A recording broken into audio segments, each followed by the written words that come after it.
नमस्कार साथियों, मैं प्रियंका गुप्ता लर्निंग टुगेदर पे आप सबका स्वागत करती हूँ। कैसे हैं आप सब लोग?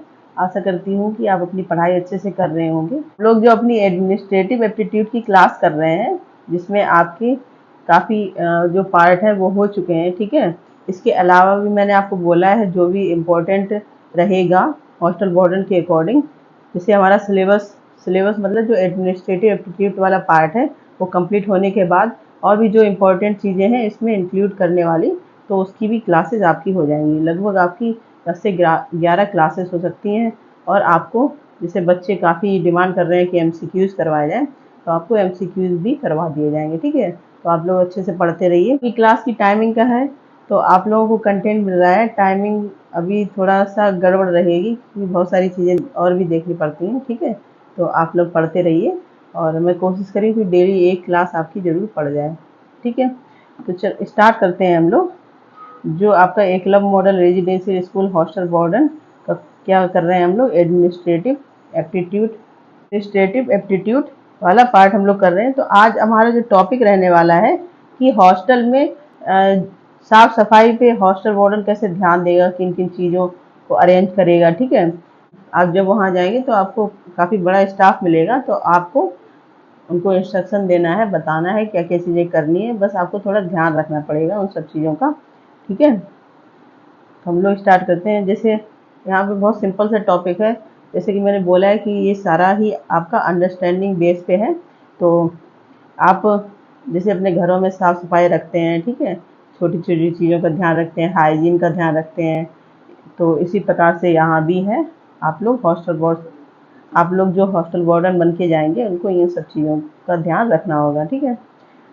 तो छात्रावास परिसर में स्वच्छता सुनिश्चित करना निवासियों के स्वस्थ और आरामदायक रहने का वातावरण बनाने के लिए आवश्यक है, ठीक है। स्वच्छता क्यों रखी जाती है, आप लोग पता भी होगा कि एक स्वस्थ और कंफर्टेबल जो एनवायरनमेंट है वो प्रोवाइड हो सके, ठीक है। तो इसीलिए हम लोग साफ़ सफाई रखते हैं, जैसे अपने घरों में रखते हैं ऐसे वहाँ स्कूल में भी रखी जाती है, क्योंकि आपको पता है गंदगी से काफ़ी बीमारियाँ होती हैं, जैसे गंदा पानी है और तो मच्छर वगैरह आते हैं, मलेरिया, डेंगू, बहुत सारी चीज़ें हैं जो इस तरीके से होती हैं, ठीक है।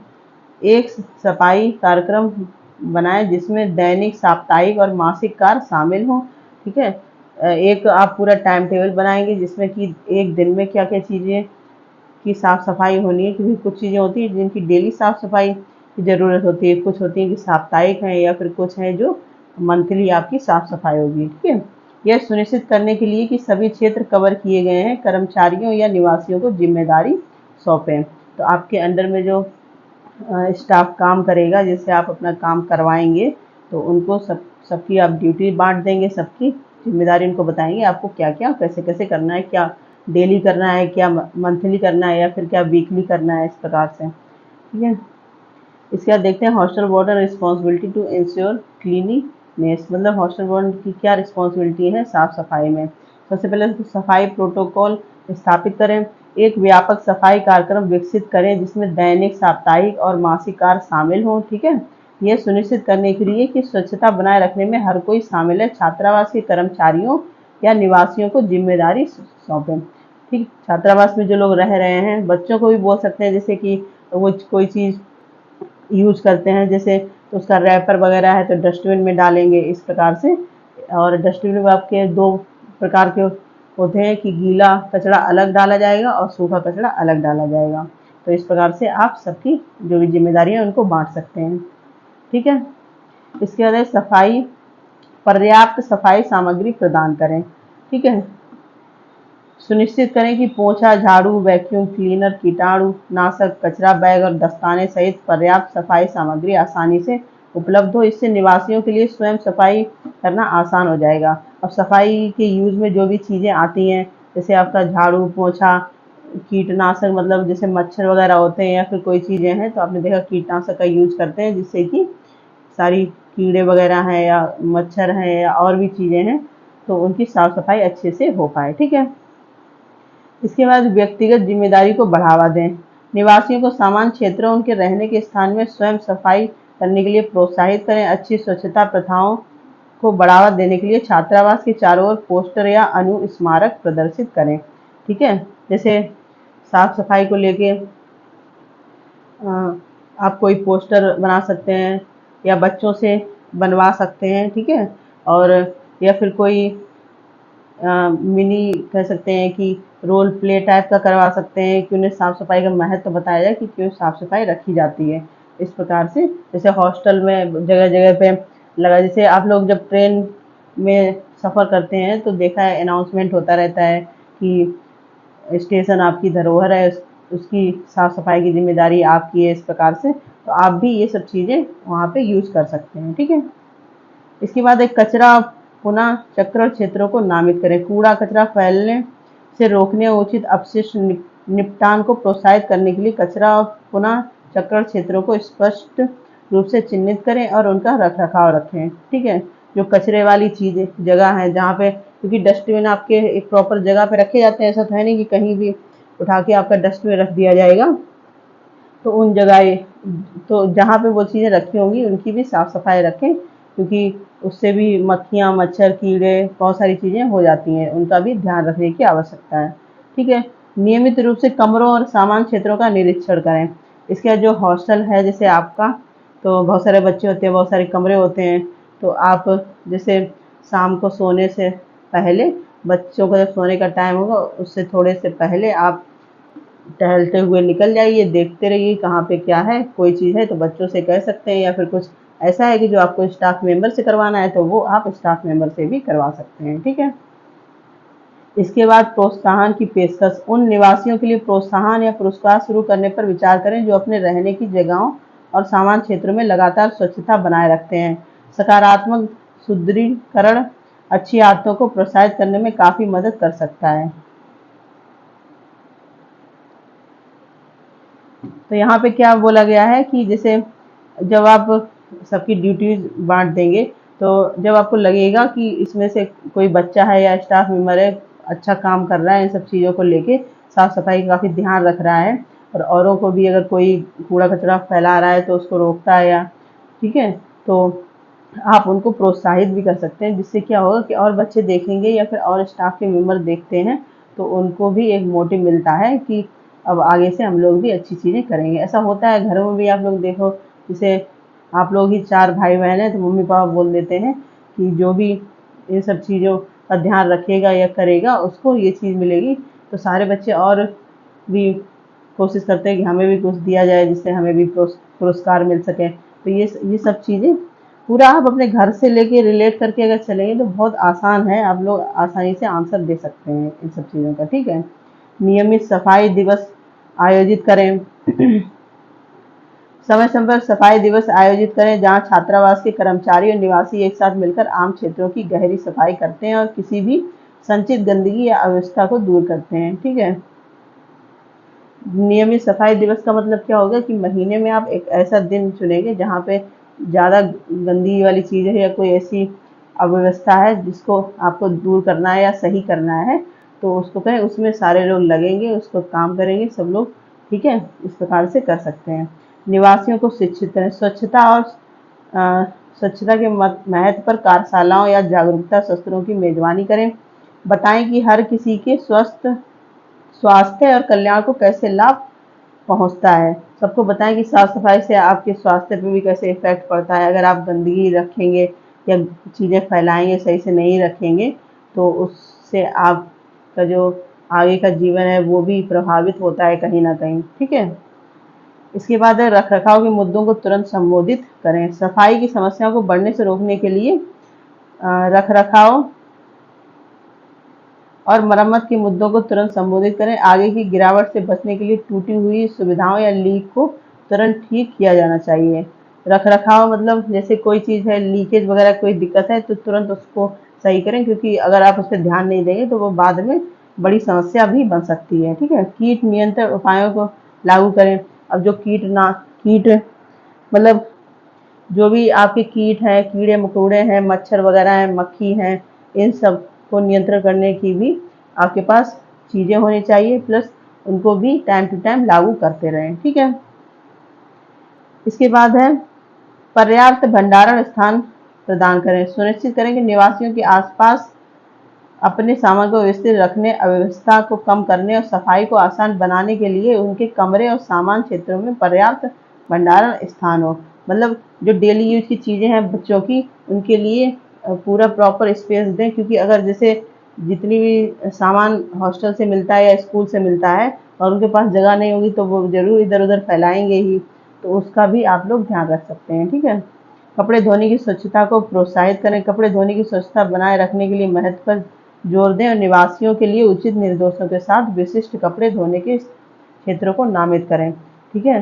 अब देखो हॉस्टल में ज़्यादातर ऐसी चीज़ें होती हैं, जो बच्चे अगर हॉस्टल में पढ़े हैं, बच्चे 2-2 3 दिन नहाते नहीं हैं, फिर कपड़े हफ्ते भर में धोएंगे, ऐसी काफ़ी चीज़ें होती हैं। मतलब मेरी नज़र तो 80% जो हॉस्टल वाले बच्चे होते हैं वो ये सब चीज़ें करते हैं। तो आप एज अ हॉस्टल वार्डन उनको ये बता सकते हैं कि अपनी डेली जो चीज़ें हैं साफ़ सफाई को या कपड़े वगैरह से रिलेटेड, तो उनको साफ़ कर सकते हैं। ठीक है। क्योंकि अगर आप वीकली वीकली करते हैं तो सारे बच्चे ऐसे करेंगे तो ऐसे बहुत सारी चीज़ें, आपका संडे जो भी छुट्टी का मिलेगा वो सारा इसमें ही निकल जाएगा। उनको मतलब समय का सदुपयोग भी आप इस माध्यम से बता सकते हैं। ठीक है। छात्रावास प्रबंधन को शामिल करें। छात्रावास प्रबंधन को उदाहरण पेश करना चाहिए, स्वच्छता बनाए रखने में सक्रिय रूप से भाग लेना चाहिए। ये निवासियों को इसको अनुसरण करने के लिए प्रेरित करता है। अब क्या है कि जो हॉस्टल वार्डन है वो भी साफ सफाई से रहे। ठीक है। जो डेली की साफ सफाई है वो भी हॉस्टल वार्डन अपनी खुद भी करें, बाकी दैनिक की या फिर मंथली, क्योंकि बच्चे बच्चे आपके साथ ज़्यादा रहेंगे तो आपको देखेंगे, उसी प्रकार से वो भी आपकी चीज़ें भी सीखते हैं। ठीक है। याद रखें, स्वच्छता एक सामूहिक प्रयास है और छात्रावास के कर्मचारियों और निवासियों दोनों की सक्रिय भागीदारी से इसे प्रभावी ढंग से हासिल किया और बनाए रखा जा सकता है। मतलब इसमें बताया गया कि साफ सफाई की ऐसी चीज़ें आप शुरू में चीज़ें बच्चों को बताएंगे, फिर आप जैसे खुद करेंगे बच्चे भी वैसे देख देख के सीखते हैं। और वैसे भी साफ सफाई सबकी जिम्मेदारी होती है, ऐसा नहीं है कि केवल हॉस्टल वार्डन ही इन सब चीज़ों को ध्यान रखेगा। बस ये आप कर सकते हैं कि बच्चे होते हैं, छोटे होते हैं, आपसे कनेक्ट हो जाते हैं, तो आप जिस प्रकार से उनको चलाना चाहते हैं वो वैसे शुरू से ही आप ढाल लीजिए, तो वो वैसे ही फिर रहेंगे। ठीक है। इसके बाद है कि ज़रूरत क्या है साफ सफाई की। अब ज़रूरत क्या है ये आपको बताने की ज़रूरत नहीं है मुझे भी, लेकिन फिर भी मैं बता देती हूँ।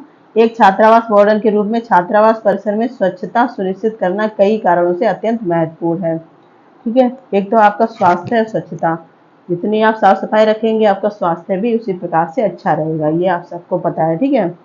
साफ सुथरा वातावरण हो निवासियों के लिए बीच अच्छे स्वास्थ्य स्वच्छता को बढ़ावा देता है। नियमित सफाई से बीमारियों को फैलने से रोकने में मदद मिलती है और संक्रमण का खतरा कम हो जाता है। ठीक है। तो ये सब चीज़ें होती है, आपने देखा है कुछ ऐसी जगहें होती हैं या बच्चे जिस माहौल से आए होते हैं, कभी कभी ऐसा होता है कि वहाँ पे ये सब चीज़ें हैं कि साफ सफाई ज़्यादा ध्यान नहीं रखा जाता है, तो उनमें कुछ संक्रमण या बीमारियाँ भी आपको देखने को मिलती हैं।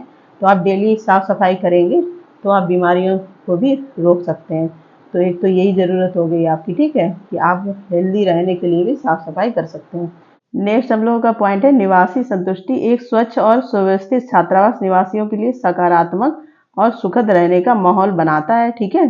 जब निवासी अपनी रहने की स्थिति से सहज और संतुष्ट महसूस करते हैं तो उनके समग्र छात्रावास अनुभव को बढ़ाता है। मतलब कि आप जब साफ सफाई रखेंगे, अच्छे से अपनी हेल्थ का ध्यान रखेंगे, ठीक है, तो है कि आपको रहने में भी कंफर्टेबल होगा, आप आराम से, सब लोग चाहते हैं कि साफ सफाई में रहा जाए। ठीक है। और यहाँ पे आपको डरने की ज़रूरत बिल्कुल भी नहीं है, ना मैं आपको डरा रही हूँ। लाइट चली गई है, लेकिन मैं सोच रही हूँ आपकी क्लास करवा दूँ, क्योंकि डिले हो जाता है तो फिर दिक्कत हो जाती है। ठीक है। नेक्स्ट हमारा पॉइंट है सुरक्षा और दुर्घटना रोकथाम। अव्यवस्था और गंदगी दुर्घटना और चोटों का कारण बन सकती है। नियमित सफाई से ट्रिपिंग का खतरा कम हो जाता है। छात्रावास परिसर सभी के लिए सुरक्षित रहता है। ठीक है। अब जैसे मान लो कहीं पे ऐसी चीज़ें हैं कि आपने साफ सफाई नहीं करवाई है, मतलब बच्चे अंधेरे में या कैसे भी खेल रहे हैं, कूद रहे हैं, तो कोई भी दिक्कत हो सकती है, तो इन सब चीज़ों से भी साफ सफाई से बचा जा सकता है। ठीक है। इसके बाद है सकारात्मक छवि। एक स्वच्छ छात्रावास आगंतुकों, अभिभावकों और भावी निवासियों पर सकारात्मक प्रभाव डालता है। यह आवास और देखभाल के उच्च मानक प्रदान करने के लिए प्रबंधन की प्रतिबद्धता को दर्शाता है। ठीक है, तो आप साफ सफाई रखते हैं तो जैसे कोई भी हॉस्टल में आ रहा है, बच्चों को पेरेंट्स मिलने आ रहे हैं, या पेरेंट्स मीटिंग होती है, या फिर कोई मान लो अधिकारी आ गया, ठीक है, एकदम से चेकिंग के लिए, तो उस पर भी ये सब चीज़ों का काफ़ी सकारात्मक प्रभाव पड़ता है। किस प्रकार से पड़ेगा, मान लो सब कुछ गंदा फैला हुआ है, एकदम से कोई अधिकारी आया, उसने सोचा चलो इस स्कूल में चेक कर लेते हैं क्या मैनेजमेंट चल रहा है, क्या सब चीज़ें हैं, हॉस्टल में गया गंदा पड़ा है, तो आपकी छवि भी तो निगेटिव इफेक्ट डालेगी। तो आप जब डेली बेसिस पे और साप्ताहिक या मासिक बेसिस पे ये सब चीज़ें करते रहेंगे तो कोई भी किसी भी टाइम आ सकता है, तो एक सकारात्मक छवि आपकी बनी रहेगी। ठीक है, इसके बाद है संपत्ति के प्रति सम्मान, स्वच्छता को प्रोत्साहित करने से निवासी में संपत्ति के प्रति जिम्मेदारी और सम्मान की भावना पैदा होती है। जब व्यक्ति अपने रहने की जगह पर गर्व करते हैं तो वे इसकी देखभाल करने की अधिक संभावना रखते हैं। ठीक है, जब बच्चों में ये सब चीज़ें बढ़ेंगी तो उनको ये भी होगा कि ये हॉस्टल हमारा है, घर जैसा है, तो हम इसका ध्यान रखें। ठीक है, इसके बाद एक कीटों के संक्रमण को रोकना, ये हम लोग बात कर चुके हैं कि कीट वगैरह हैं, मच्छर वगैरह हैं, इन सब चीज़ों को रोकने के लिए भी साफ सफाई बहुत जरूरी है, साफ सफाई बहुत जरूरी होती है, जिससे स्वास्थ्य खतरा कम रहता है। ठीक है, इसके बाद हम लोग देखते हैं सुविधाएं बनाए रखना, स्वच्छता छात्रावास की सुविधाओं साथ समाज की आयु भी बढ़ाती है। नियमित रखरखाव सफाई से टूट फूट कम होती है, जिससे ये सुनिश्चित होता है कि सुविधाएं लंबे समय तक क्रियाशील रहेंगी।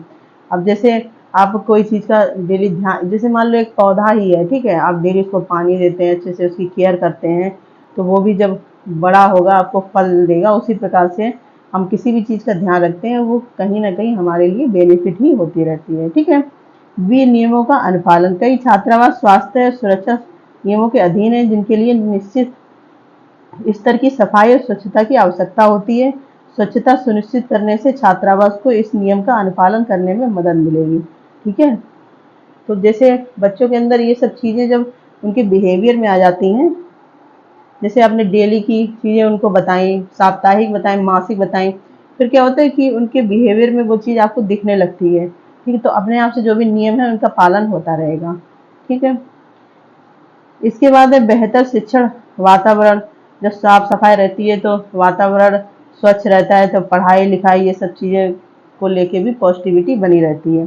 टीम निर्माण और सामुदायिक भावना, जब साफ सफाई करते हैं, जैसे बच्चे ही हैं, कोई अपने हॉस्टल में साफ सफाई कर रहे हैं, तो उनमें टीम निर्माण की भी भावना का विकास होता है। ठीक है, कि एक दूसरे को बोलेंगे कि चलो हम तुम्हारी ये हेल्प करवा देते हैं, या फिर किसी की कोई मदद करनी है। ठीक है, मान लो कोई जैसे आपके यहाँ पे कोई डिसेबिलिटी वाला बच्चा आ गया, तो एक दूसरे का सहयोग करेंगे। ऐसी भी चीज़ें होती हैं हॉस्टल में, और बहुत अच्छी चीज़ें निकल के आती हैं। जब आप वहाँ पे जॉब करोगे, अगर आप सच में एक दिल से बच्चों के प्रति समर्पण भाव रखोगे, तो आपको फिर अच्छा भी लगने लगता है वहाँ पे बहुत। ठीक है, पर्यावरणीय जिम्मेदारी प्लस साफ सफाई से हमारे पर्यावरण की भी रक्षा होती है। इस प्रकार से आप लोग जानते हैं कि इस समय पर्यावरण कितना दूषित होता है, कितने सारे उसकी वजह से कह सकते हैं कि कन्वोकेशन वगैरह होती हैं, आप देखते ही रहते होंगे, तो उसको भी इससे मदद मिलती है। कम रख रखाव लागत, इसके बाद जब साफ सफाई रखेंगे तो कोई भी चीज़ है तो वो लंबे टाइम तक चलेगी। उसका रख रखाव आपको उतना नहीं रखना होगा, क्योंकि आप डेली उसकी केयर कर रहे हैं, तो वो भी चीज़ लंबे समय तक चलती रहेगी। ठीक है, तो लास्ट में हमारा निष्कर्ष क्या निकलता है कि छात्रावास के वार्डन उदाहरण पेश करके नेतृत्व करने, स्वच्छता मानक स्थापित करने और ये सुनिश्चित करने में महत्वपूर्ण भूमिका निभाते हैं कि छात्रावास सभी निवासियों के लिए स्वच्छ और आकर्षक स्थान बना रहे हैं। ठीक है, तो आप बच्चों में जैसे चीज़ें डालना चाहते हैं, वैसे आप लोग उनके अंदर वैसी अनुशासन बना सकते हैं, आप खुद अनुशासित होके। ठीक है, इसके बाद इससे रिलेटेड कुछ कमेटी भी होती है। कमेटी किस प्रकार से, तो हम लोग जैसे आपके कर्मचारी हो गए, निवासियों, छात्रावास वार्डन या प्रबंधन से बनी हो सकती हैं सब कमेटियाँ। ठीक है, सफाई नीतियाँ विकसित करना, जो एक कमेटियाँ मतलब जो आपके स्टाफ मेंबर हैं वही सब लोग इस पे मिलके बनाते हैं। जैसे कि आज दैनिक मतलब डेली क्या क्या चीज़ें होनी है, उसका दिशा निर्देश देते हैं। इसके बाद मंथली क्या होनी है, इस प्रकार से। ठीक है, सफाई रोस्टर व्यवस्था, अब जैसे क्या होता है, एक रोस्टर में क्या होता है कि जैसे 4 लोग हैं तो आज तुमने ये चीज़ करी है, कल दूसरा करेगा, फिर परसों तीसरा करेगा, फिर चौथा करेगा। तो इस प्रकार से ड्यूटी भी चेंज होती रहती है, जिससे बच्चा या फिर स्टाफ का मेंबर है तो वो एक चीज़ से बोर ना हो, अपनी जिम्मेदारियों को भी समझे। ठीक है, इस प्रकार से। इसके बाद निरीक्षण करना। अब जो समिति बनी होगी वो निरीक्षण करेगी, आकलन करेगी, देखेगी कहाँ पे साफ सफाई अच्छे से है, कहीं पे अगर कमी लग रही है तो वो आपको इंडिकेट भी कर सकती है। तो ये सब चीज़ें इसीलिए साफ सफाई की भी कमेटियाँ स्कूल में होती हैं। ठीक है, सफाई सामग्री उपलब्ध कराना, जो भी सामग्री है, झाड़ू पोछा या फिर क्लीनर या फिर डस्टबिन वगैरह, ये इन सबको भी उपलब्ध करवाना, तो ये भी समिति के अंडर ही आ जाता है। जागरूकता और शिक्षा को बढ़ावा देना है, तो हम लोग साफ सफाई रख के भी जागरूकता और शिक्षा को भी बढ़ावा दे सकते हैं, बच्चों को एक हेल्दी एनवायरनमेंट प्रोवाइड करवा के। ठीक है, इसके बाद अपशिष्ट प्रबंधन प्रथाओं को लागू करना। अब जैसे बहुत सारी चीज़ें ऐसी होती हैं जिनको रीयूज कर सकते हैं, जैसे हम लोग मान लो कि किच रसोई में भी खाना खाते हैं बच्चे, तो आप जो स्टील वगैरह के बर्तन हैं जो हम लोग घरों में यूज़ करते हैं उनको यूज़ कर सकते हैं, क्योंकि डिस्पोजल आपको डेली फेंकने हैं फिर ये, तो ऐसी चीज़ें ज़्यादा से ज़्यादा यूज़ करें जो इनका रीयूज कर सकें। तो ये भी साफ सफाई को ध्यान में रख के ही किया जाता है। ठीक है, रख रखाव के मुद्दों को संबोधित करना, जो भी आपकी चीज़ें हैं, ठीक है, उनको भी संबोधित करना। तो किसका, कमेटी में ही ये सब चीज़ें होती हैं, जैसे मीटिंग टाइप की होती है। ठीक है, कि किन किन चीज़ों पे होगी चीज़ें, इसके बाद रिपोर्ट बना सकते हैं, उस पर क्या रिकॉर्ड है, किसने अच्छा ज़्यादा किया, ये सब भी, क्योंकि आपको पुरस्कार वगैरह भी देना पड़ता है उनको, और मनोबल बढ़ाने के लिए। ठीक है, निवासी भागीदारी को प्रोत्साहित करना, बच्चों को भी इन सब चीज़ों में भागीदारी करें, क्योंकि जिससे बच्चे सीखेंगे, फिर क्या होगा, इस प्रकार से हमारा पर्यावरण पे सब लोग मिलके जब काम करेंगे तभी तो हमारा पर्यावरण अच्छा हो सकता है, क्योंकि आगे आने वाली जो पीढ़ियां हैं, नहीं तो उनको कुछ सही मिलेगा ही नहीं। आप लोग अभी इतना सब प्रदूषित होता जा रहा है। ठीक है, तो ये बच्चों में एक मोरल वैल्यूज भी डेवलप होती हैं इन सब चीज़ों से। ठीक है, छात्रावास प्रबंधन के साथ सहयोग करना। अब जो हॉस्टल वार्डन है, जब नीतियों में क्या होता है कि जो भी स्टाफ मेंबर हैं, बच्चे हैं, सारे लोग मिलजुल के सहयोग से काम करेंगे। ठीक है, इसे स्वच्छता प्रोटोकॉल की निगरानी। समिति स्वस्थ रखने के वातावरण को सुनिश्चित करने के लिए कपड़े धोने, प्रथाओं, व्यक्तिगत सफाई जैसी स्वच्छता प्रोटोकॉल के कार्यान्वयन की निगरानी कर सकती है। ठीक है, इसके बाद इसके बाद क्या है, सुधार का सुझाव। मतलब अगर कहीं पे कुछ गड़बड़ हो रहा है, आपको लगता है कि यहाँ की साफ सफाई नहीं हो पा रही है, तो कमेटी के मेंबर उनको सुझाव भी दे सकते हैं कि इस प्रकार से आप लोग कर सकते हैं, तो उस पर अच्छे से काम किया जा सकता है। ठीक है, स्वच्छता उपलब्धियों का जश्न मनाना। ठीक, अब उसी प्रकार से जैसे अभी हम लोग बात की थी, अगर कोई अच्छा काम कर रहा है इस चीज़ में, तो उसको एक पुरस्कार आप दे सकते हैं, या फिर जैसे कमेटी के सामने या बच्चों के सामने उसको अच्छा बोल सकते हैं कि आपने बहुत अच्छा काम किया है, इस प्रकार से। तो उसका भी मनोबल बढ़ेगा, प्लस बच्चे भी सीखेंगे और जितने स्टाफ मेंबर है वो भी सीखेंगे। तो साफ सफाई को लेके आपको चीज़ें वैसे तो नॉर्मल पता ही है, क्योंकि सबके घर में ज़्यादातर मम्मी पापा यही बोलते रहते हैं, साफ सफाई रखो, साफ सफाई रखो, अपनी चीज़ों को साफ रखो, इस प्रकार से। तो वही सारी चीज़ें हैं, थोड़ी सी कुछ पॉइंट हैं जो आप एक दो बार पढ़ेंगे आपको क्लियर हो जाएगा। ठीक है, इसके अलावा अगर अपने चैनल को सब्सक्राइब नहीं किया है तो कर सकते हैं। ठीक है, और बच्चे काफ़ी क्लासेस पसंद कर लें, उसके लिए बहुत बहुत धन्यवाद। और मेरी भी कोशिश रह रही है कि जिस प्रकार से आपका सिलेबस है एडमिनिस्ट्रेटिव एप्टीट्यूड का, उसी के हिसाब से मैं सारी चीज़ें करवाऊँ, कुछ भी छूटे ना। इससे आपके 30 नंबर, इसमें 30 क्वेश्चन आएंगे, तो आपके सारे लगभग हो ही जाएँ, कोई भी क्वेश्चन ना छूटे। ठीक है, और हमसे जुड़ने के लिए आपका बहुत बहुत धन्यवाद, क्योंकि आप लोगों की प्यार की वजह से आज हम लोग 5000 फैमिली भी हो चुके हैं। इसके लिए बहुत बहुत धन्यवाद, क्योंकि अगर आप लोग सच में सहयोग ना करते तो ये सब संभव नहीं हो पाता। बाकी आपको पीडीएफ है, वो कहाँ पे मिल जाएगा, टेलीग्राम पे, और बाइलिंगुअल मिलेगा। फिर मैं इंग्लिश मीडियम वाले बच्चों से कहना चाहती हूँ कि आप लोग परेशान ना हो, आपको पीडीएफ दिया जा रहा है, आप लोग वहाँ से अपने नोट्स देख सकते हैं। ठीक है, बाकी ये पूरा अंडरस्टैंडिंग बेस पे आप एक दो बार पढ़ेंगे तो आपके दिमाग में आराम से आ जाएगा। ठीक है, और यूट्यूब चैनल तो आपको पता ही होगा, तो आप लोग शेयर कर सकते हैं। ठीक है, और जो लोग भी इसकी तैयारी कर रहे हैं उनको लिंक वगैरह भी शेयर कर सकते हैं, जिससे कि ज़्यादा से ज़्यादा लोग जुड़ पाएँ। और ये सारी क्लासेस फ्री हैं, इसका कोई भी चार्ज नहीं है, यूट्यूब पे ही करवाई जा रही है और कोई भी ऐप वगैरह भी नहीं है। और लर्निंग टुगेदर को इतना प्यार सम्मान देने के लिए आपका बहुत बहुत शुक्रिया। इसी प्रकार से बने रहिए, जुड़े रहिए। धन्यवाद।